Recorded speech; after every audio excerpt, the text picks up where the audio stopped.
I'm John Gormley. Welcome to this hour of the radio program, and I thank you for checking in wherever we find you on this day. Well, as we do nearly every month, a session called Ask the Premier. Premier Brad Wall joins us either in studio or on the phone, sometimes en route between Swift Current and the legislature, other times as now in studio. It's 1 hour of you and the Premier one-on-one. If you have questions on the business of our Saskatchewan, fire it the way of Premier Brad Wall. I come armed usually with a number of questions, more often than not, current stories that are trending in provincial news. You may have a specific area, a question, a query for the Premier. The phones are yours at 1-877-332-8255. And this, of course, our final for the year 2014. Boy, has that time flown by. It has flown by. 2014 went quickly. Year-ender for you. Yes. Now, we didn't do the sit down near the fireplace, right? Garnish up the tree interview. But I guess let's do that now. Okay, sure, let's do How that. was the year? It's your show. How was the year? The year was good. The year went well. I think I remember being, the last Ask the Premier show here in 2013. We were thinking that we'd have continued steady growth in the economy. The potash thing was a little offline, and it's not fully back to prices we'd all like, but sales have been very, very strong in that regard. And last month was the 24th month in a row of us having the lowest unemployment rate in the country. We have the best job creation record in the country in terms of percentage of new jobs created year over year, and this is through some fairly uncertain times economically. So I think that 14 from an economic standpoint went well. There are issues we need to deal with always in the province. There's more highways to fix. There's better care we need to provide, both acute and long term. There's education schools we need to build, but we know that the only way to get those things done in a sustainable way is to have a growing economy and a broadened tax base. So we start from that perspective, and that's why I think 14 was okay. Could you have predicted, though, a year ago at the end of 13, that you'd be finishing this year at $57 oil and, I guess, related in part, a very, very weak dollar, which is not a bad thing? No one predicted that, of course, as you know, and the weak dollar is a good thing. But, we've been through this in 2009. Our government actually faced something much worse than what is even facing us as we head into... That was the potash collapse. Correct. Well, not just the potash collapse, but I remember I was in New York speaking to an energy conference, and we were invited over to the NYMEX, to the Mercantile Exchange, and rang the bell on opening day. And I think that day, oil set a record at $134. And that particular day, I remember it clearly. Months later, I'm watching Bloomberg and watching oil touch $39 a barrel. But complicating the oil collapse and the overall recession was the fact that we lost potash. There were no potash sales that year, and because of an anomaly in our potash royalty structure, we actually paid the potash. You had to pay the companies not to sell potash. That was a great. It was a great meeting with the finance minister when he came in and said, "By the way, here's the system we've inherited, and here's what it means." So, anyway, a much more difficult year fiscally. And in that year, we were reminding Saskatchewan people, though the budget and the economy sometimes are inextricably linked and move up and down together, sometimes they will delink. And we believe that to be the case in 2009. And guess what? It happened. We actually added jobs to the economy in that same year. We saw the population grow in that same year. We saw capital investment continue in the province. So, that should give us hope. Here's the other thing. It wasn't very long ago in our history, John, when we would have a moment like this and you would see the decline. You would see job loss. You would see a retraction in the economy and even more people leaving for other places. Well, we know that didn't happen in 2009. It's not going to happen in this next year, we believe. We're going to continue the infrastructure build we need for the eventual return of oil prices. And in the meantime, we have an increasingly diversified economy. We have an agricultural sector that's doing well. We have potash that's showing some strength, new jobs added in other sectors. So we can't be cavalier about what's going on now. We're watching it carefully. We will make the budget decisions we need to make, but we'll also implement some new growth tax incentives to add strength to the economy on the export sector, and we're going to do what we need to do to continue what has become an undeniable Saskatchewan advantage from an economic standpoint. Premier Brad Wall, but there is and the Minister of Finance has explained it, that kind of reciprocity. Every decline in a dollar a barrel of oil, you're losing royalty. However, every time a cent goes off the dollar, you're making money. Right. We lose about $20 million, give or take, on the price of oil drop per dollar if it's sustained over the year on average. And if the dollar stays low, if it drops a penny on average sustained for the year, it's about a $30 million gain to the Treasury because our exports are in U.S. dollars. So there's more than a one-to-one offset. The problem has been is that it's been more than a one-to-one sort of race downward in terms of the price of oil and the dollar. But it does mitigate things. And oil right now is about 10% of the revenue for the province of Saskatchewan. So if we're down, 45% of that 10%, we're going to have to work hard to find it. We will find it, but it'll be a challenge. But it's just, I hope, puts it in context for listeners to realize, well, it is 10%. One other contextual point to make on oil. So in the last, I guess it's the last 8 years almost now, since 2007, this economy, not the government, this economy, the people of Saskatchewan, the companies, our resources, have created 70,000 new jobs. Less than 10% have come from the natural resource sector, from all the natural resource sectors that we have, mining and oil and gas. So that tells you that there is attendant strength and diversity. We need to do better, but there's greater diversification than there's ever been. And we should go into this year determined to meet the challenge, but also making the infrastructure investments, understanding that the strong, steady growth that this province has seen for the last number of years can most assuredly continue, even in a difficult oil environment. Premier Brad Wall, spending freeze being telegraphed now. In fact, more than telegraphed, you announced it. I assume that's in advance, obviously, of a budget late March, early April. What does a government spending freeze mean? Well, we're not going to be doing any new hires. We're not going to be traveling. We've actually, our travel is down from the previous government, unadjusted for inflation, by almost 60%. So we're very careful about the travel already, but we just don't need to travel. The phone works very well for meetings that officials need to have and that politicians need to have. We don't need to engage in a lot of third-party work right now in terms of consultancies. We think that's a want to that we can stop doing and do the work in-house or defer some of the work if it's not core and essential to the government. And just generally to watch spending very carefully. In this current budget year, we're still in a balance. It is getting very tight, I freely admit, and so we need to preserve the fiscal probity of the government's approach to the finances of Saskatchewan. But if you look overall at dollars you spend, 42 to 43% of every single dollar goes to healthcare. But whatever you spend money on, 70 to 75% of it goes to salaries anyway, whether it's in government, whether it's in health regions, wherever. So if you freeze, do you effectively freeze wages across the board? How do you do that? Well, we're in a good spot there because we have negotiated, I think, mutually beneficial contracts with the vast majority of the public sector unions on the Crown sector, on the government side, some big healthcare ones to go. Teachers not quite settled yet, as you know. But for the majority that are done, these are longer term plans and they're under twos and I think sustainable.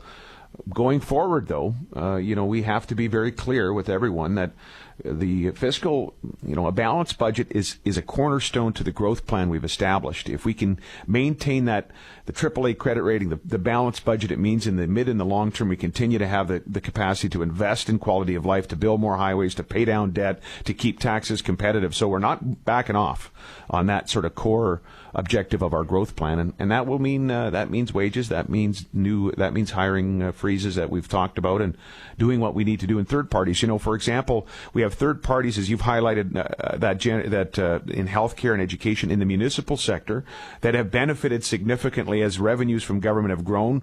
We've made sure that revenues shared with those sectors have also increased. In Saskatoon alone, it's 150% increase in revenue sharing, 150%. So I think the principle of revenue sharing has always been, look, when times are good, the city should benefit, and all municipalities should. They're on the front line of facing these growth challenges. We agree with that, but they were the ones to say, quite rightly, and we agreed that if it goes the other way, that needs to be shared as well. Premier Brad Wallace here. This is Ask the Premier, our final installment for the year 2014. I'm looking. Lines are already lighting up. Here's your chance. Your questions to Premier Brad Wall. 1-877-332-8255. You are on the radio next with the Premier here on News Talk Radio. I'm John Gormley, Premier Brad Wallace here. This is our monthly session of Ask the Premier, 1-877-332-8255. Let's go to Warren in Saskatoon. Warren, you're on with Premier Brad Wall. Merry Christmas, Brad, to you and your family, and a big thanks to you and the government for guiding this province the way you have. I have a question regarding your recent announcement of a hiring freeze and so on. Is this a strategy you might suggest to our civic administrations?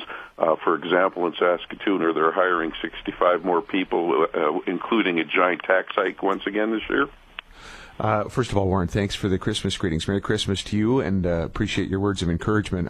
Far be it for me to tell any other order of government anything, really. They are duly elected by the people of, in this case, the city of Saskatoon, and by people across the province and communities across the province. And those folks will provide input to their councillors and their mayors as to what they want to see. I'll just say this. For our part, we have, and I touched on it very briefly, we've significantly increased the revenue sharing to municipalities, as should have happened. Municipalities are on the front lines of the challenges of growth, and were really downloaded upon by the previous government, not to be overly political, but it's the truth. It's the fact of the matter. And so now the reverse has happened with a over 100% increase overall in all revenue sharing to the municipal sector, and in the larger cities the number is much, much higher. And so that resource is there. We know we're going to work with the municipal sector on infrastructure projects going forward. We need to continue building, notwithstanding the belt tightening, as I've mentioned here earlier. And it'll really be up to constituents in the municipalities to direct their councils as to what they want done. I would just say this very quickly. We executed a plan about 4 years ago to reduce the size of our government by 15%.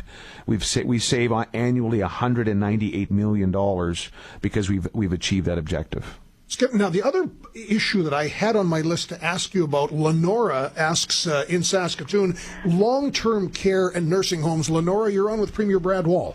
Hi, thanks for taking my call.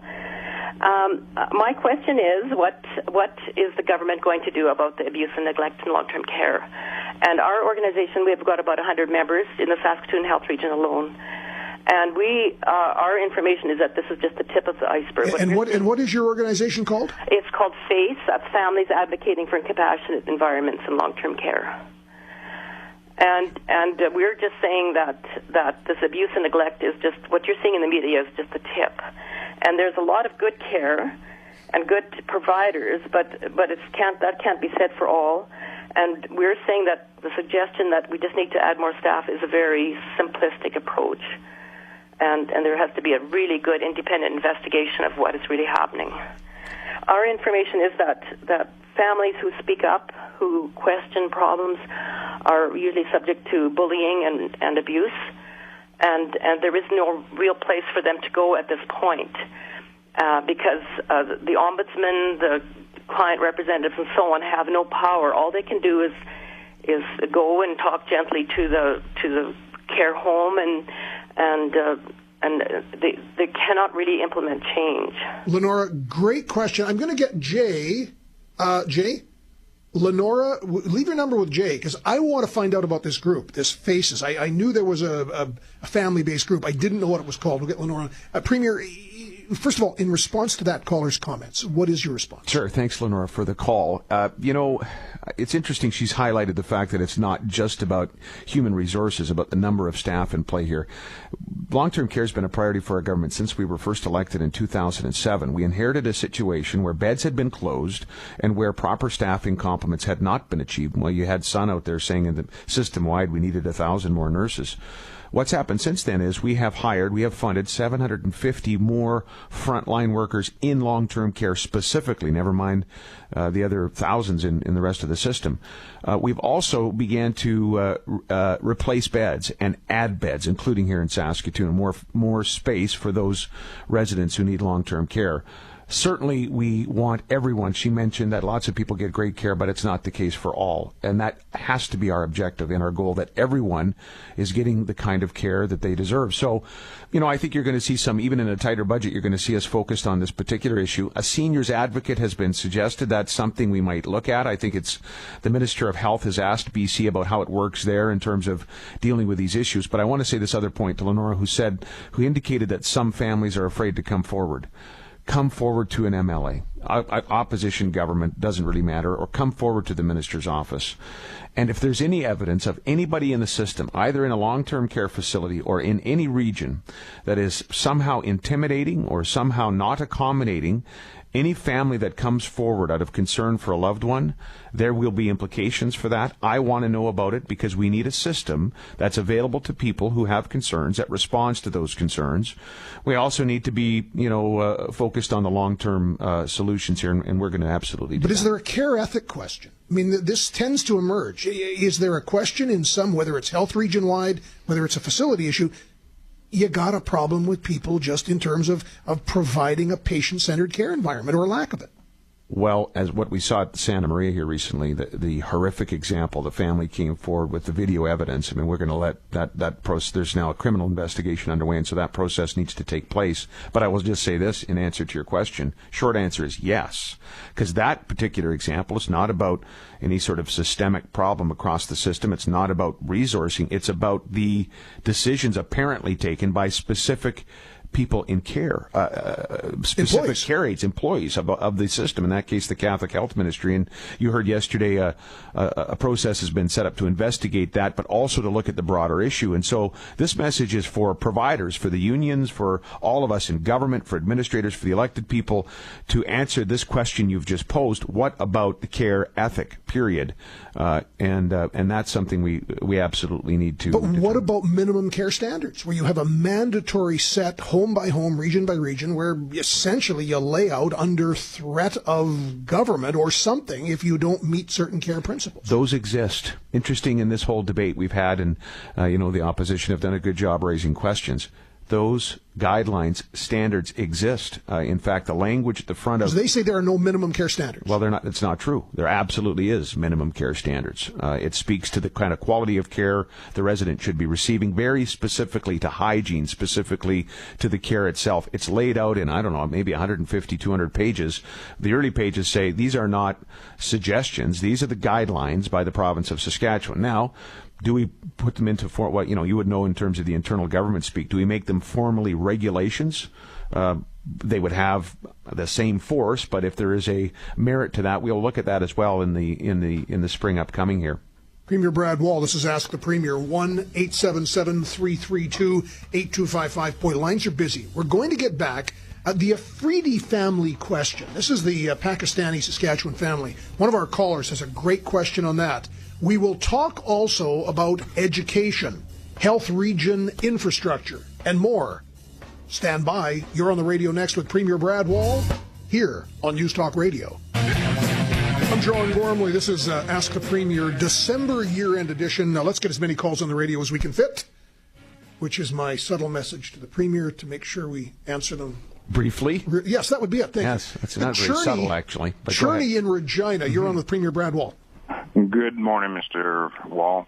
My question is, or my concern is about the Pakistan lady with her 4-year-old son who's been on wait for 4 years now because the provincial and the federal government decided they want to play tag with this boy's life. Like, why can't we get the minister of whoever here and the federal representative in a room, sit down, sign the papers, do whatever they have to do, and get this woman home? Good question. That's the Afridi family that we've been talking about here. Provincially, where are you on that file? And she was on your show this week here. We've done everything we need to do. There's no tag going on. The province has done everything it needs to do in terms of correspondence with the federal government to make this happen. So over and above that, rather than just leaving it at, well, we've done our part, now it's up to the feds, we've been engaged with them. The minister, our minister responsible for immigration, because it's a shared jurisdiction in the Constitution, Jeremy Harrison, talked, I think, 2 days ago, Wednesday, with Minister Alexander, the federal minister, again to urge them, sometimes you just got to do the right thing. And the federal government are concerned about precedent. This is, to me, this is sometimes the last refuge of not necessarily elected people, but sometimes departments and ministries to just not take any action or risk maybe a precedent down the road. This situation, because it's family, because it's an aunt that's adopted, because they're citizens here, they're Canadians, I don't think there's a risk of a precedent. And I think Canadians, by the way, will be accepting of a federal government that says, even if it does set a precedent, we're prepared to deal with that down the road. Let's do the right thing today. There, it's Christmas time. This would be a perfect time. There's room at the inn. Well put. Interestingly enough, hours after she was on the show, this is Mrs. Friede, she gets an email back. They want her to refile all the documents. And they have copies of every one of those documents. So the poor woman, and this is literally, she's staying inside Peshawar at the moment. She could end up getting shot. And so she says to me, what's the answer here? Are they gaming me? And of course, there's the optimistic side of me says, well, they want the file active again so the minister can say, okay, now I'll do it. But there's another side that says, yes, they're gaming you. I mean, the minister could say, I'm going to grant this visa. We know there's plenty of ministerial discretion. It is. And good on your listeners in the show for keeping it front and center, because certainly I think that's why it is front and center today. 1-877-332-8255. Education question. Tim in Prince Albert, you're on with Premier Wall on education. Yeah, my question is about the math curriculum that the kids are trying to be taught in elementary school. My wife is a grade 5 teacher. And does she understand it, by the way? No, and thank you. I'm a math guy, and I grew up. I had extremely high marks all through school, and she brings this home, and she's just shaking her head, and I look at it, and I shake my head. Like, how are these kids supposed to learn? Like, they come into grade 5, and they can't even do basic math. Like, it's terrible. And why doesn't the government clue in on this? Like, we're going to have kids going to high school that could do nothing when it comes to math. Thanks for the call, Tim. We had early on when this curriculum first hit, and we had folks like Tim calling in with concerns, parents. We were hearing from some teachers as well. We asked Gene Mikowski, who wasn't just a football player but also a teacher, and we had Russ Marchuk, who's been a teacher and a principal, as MLAs go across the province and meet with parents, meet with teachers about this specific new curriculum. They came back with a report that, the feeling amongst teachers was that as long as the curriculum was supported, we needed a bit more time to make a final judgment on this. That's a couple of years ago, and it's worth, I think, updating where we're at and maybe checking in again with both educators and significantly with parents to find out if in fact more time has helped. Because I hear about it from my constituents, just like Tim is obviously sharing from Prince Albert about his concerns. Premier Brad Wallace here. Ask the Premier. Colin, healthcare infrastructure. You're on with Premier Wall. Hey, Merry Christmas, guys. My question, I guess, was regarding the $500 million deficit in the infrastructure of the healthcare facilities in Saskatchewan. I don't know what the plan is, or I'd kind of like to know what the plan is. I personally work on equipment daily it's critical equipment from 1941 that we're just trying to limp by. And the foundation is basically crumbling under these, or in these buildings, and curious as to what can be done and why we're focusing so much on new ribbon-cutting ceremonies for new facilities when the facilities that we have are in such bad shape. Sure. Thanks for the call. Well, we're not just focused on the new facilities. Certainly, we do have to replace some. And we had, for example, 13 new long-term care facilities that are now built in rural Saskatchewan to replace homes that were just not fit anymore and had been neglected for a long time. We've also massively increased the maintenance budget. And I understand completely, especially for someone who's working on the front line, on this equipment, that we have a long way to go. But in 7 years, we've spent $1 billion in healthcare infrastructure, and a lot of it focused on the maintenance side of things. The message is well taken. We have to make sure we're doing all of these things in the context of that balanced budget, and so that's the balance we try to strike in government. Sometimes I think we get it right, and sometimes I think we can do a little better. But I think the best indicator of future behavior with this kind of a question, John, is past behavior, and our record is record investment in infrastructure and in maintenance. And I take the caller's views that we have more work to do. Premier Brad Wall, Shirley in Oxbow. You're talking about the oil industry. Shirley, do you have a question for the Premier? Well, yeah, I do. And actually, good morning. My question is twofold. Currently, we have notification that our air quality for hydrogen sulfide, which is a toxic gas, is 5 times the acceptable limit. And actually, it's spurred because my office manager actually almost vomited while trying to get gas. And the town has been calling, and people are very concerned. different. So where did the notification come from? Just curious. It came from actually the South Saskatchewan Airshed Association, which monitors the air quality in the southeast. South Saskatchewan Airshed Association, which is a nonprofit organization that's comprised of public and industry and government. And so they monitor the air quality, and right now people in the town of Oxbow have been getting sick all morning, and there's a strong smell of hydrogen sulfide.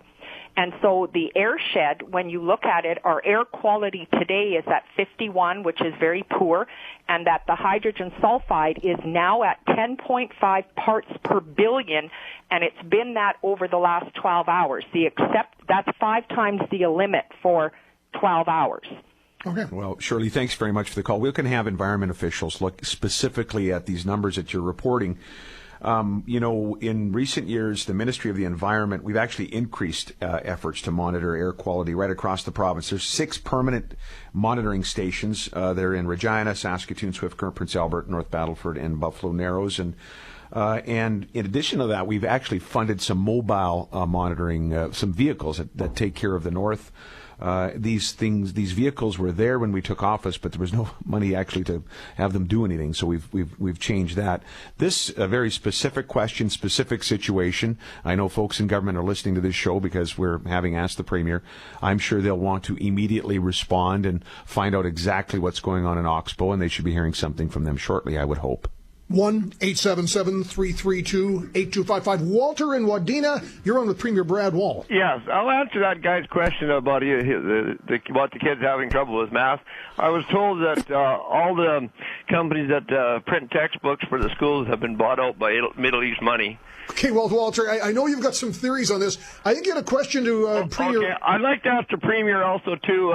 He attended the Bilderberger conference, and I'd like to know... That's the Bilderbergers. They're the people, not the Bilderbergers. The Bilderbergers. And why is it such a secretive organization, and why did the media did such a poor job of not covering it? Okay, the Bilderbergers. These are the people who run the world. Right, they do run the world, and I got invited to this conference in London. We made sure that the taxpayers didn't pay for it, the party paid for it, but I wanted to go. Because if these people ran the world, I believed, and we were about to host the Grey Cup, I thought if anyone can ensure that the Riders win the Grey Cup, it must be these people that run the world. And so look what happened. I mean, the Riders won. I did not attend the Bilderberger conference this year. The Stampeders won the Grey Cup, John. And I'm obviously being very glib. Someone from Alberta probably went. Somebody from Alberta go to the Bilderbergers. I'm obviously being very glib, but honestly, having attended it, this is a meeting of diplomats and world leaders and economists, and you actually you get this amazing brief. It's like probably an MBA program in 2 days. Well, maybe not quite, but something close to it, where you understand exactly what's happening in the world. And no, I didn't see any decisions taken, and notwithstanding my efforts to try to help solidify the Riders' chances, they weren't interested in that either. You got to be careful because you were being facetious. I was being facetious. But there are people who are listening saying... Well, the Tiger Cat fans are probably believing it right now because that's who, they had a pretty bad first half in that game, as I recall. Good point.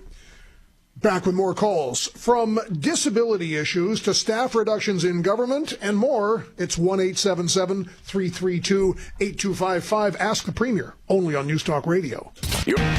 I'm John Gormley. This is Ask the Premier. We have at least 3 calls left. Let's try and get to them quickly. Mike in Saskatoon on SGI. You have a question, sir?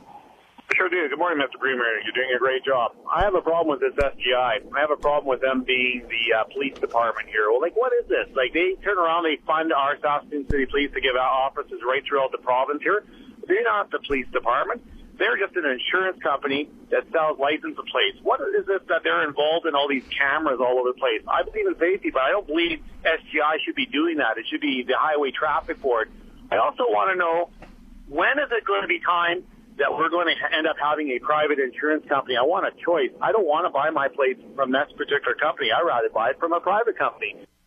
Question of SGI is a state-owned enterprise, a government monopoly, and involved in traffic enforcement and safety. How do you respond to that? It's been a long-standing practice for SGI to deliver on some of these programs for the government, sometimes the Highway Traffic group, the Highway Traffic Safety Board's involved. Sometimes it's justice. SGI's had a role in the past before. We've heard concerns about the particular rollout of of the cameras, for example, and we're going to pilot these things and find out if they work. There's evidence to some extent that they have worked in Winnipeg, that they've worked in BC, and we're going to find out if they work here. If they do, we'll continue, and if they don't, we'll stop. The issue of who owns the insurance company, though, I think has been settled in election campaigns, and we have no intention of changing our particular position there in terms of the monopoly of But you have reconsidered the system. Liquor ownership? Well, but we haven't changed the policy we campaigned on. We've opened it up to private stores where new stores would be requisite, by demographics. But we've said if we change the policy, we're going to have to campaign on it first in terms of existing stores being privatized. And that's yet to come. That's yet to come. Darren in Regina, question of government staff reductions. You're on with Premier Wall. Hi. Yeah, I'll try and make this quick. I'm just curious where taxpayers can find the numbers to compare the amount of staff reduction. You're striving for 15%. If we can compare that to any increase in consultants and fees, and maybe like the average time that consultants are being put on contract, all that information. Is that something that's public knowledge? Is that something the opposition needs to investigate and bring forward? Or where can we decide if we're actually saving money by reducing staff? And is that savings in, pensions and benefits and stuff like that? Sure. Well, thanks for the call. The public accounts is where you'd find a sort of third-party payment. In other words, if someone's hired to do something, it's disclosed there. Ministries also disclose their budgets, and the auditors had a look at this. The auditor, in fact, recently noted that there's been an increase in some consultants hired, and we readily admit that. It's unrelated to reducing the permanent footprint of government, the permanent full-time equivalents, as we've done by 15%. So your FTE numbers are down? They're down 15%. And there are consultants being hired because, John, in part, significantly, I would say, there are $16 billion worth of infrastructure projects that have unfolded in this province that have been funded by our government since 2007. And so when you do an infrastructure project, you hire on a one-time basis consultants. That's part of it. There's been a few others on the IT side. By the way, far less than even the previous government spent in their last year, and they'd been raising some questions about it. So the two things are separate, and we are saving money, $198 million already in terms of the fewer full-time equivalents.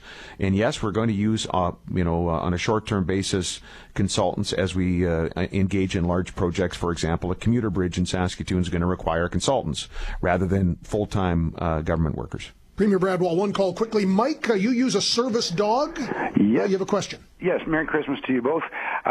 Basically, I've been having troubles, as you may be aware, at taxis and convenience stores, all these different locations, and there's more and more service dogs out and about. I'm just wondering if you could take the advertising from, say, seatbelt advertising that everybody's aware that they save lives since 1976, and put that into like a service dog campaign that, there are more dogs out and about in the public area, and that's just to make aware to especially the new Canadians that have moved here that may learn from television, radio, and print that these dogs are part of the community. And good point, Mike. I'm going to have to go. Now, there's a human rights issue pending on this, right? And of course, it's in the human rights code that service dogs have to be accommodated, and I think we can all understand why that would be. I think Mike makes a great point, and I think that's a great takeaway from this show that we might want to partner with not just the CNIB but other groups, because of course service dogs are being used in so many different in so many areas that we might want to pursue a better marketing, a better awareness campaign around this question. Well, we got nearly every call on. Mr. Premier, as always, thank you. It has been great every month. We'll see you in the new year, obviously. To you and Tammy and the family, all the best and Merry Christmas. Merry Christmas to you and all your listeners. Thanks, John. I'm John Gormley. This is News Talk Radio.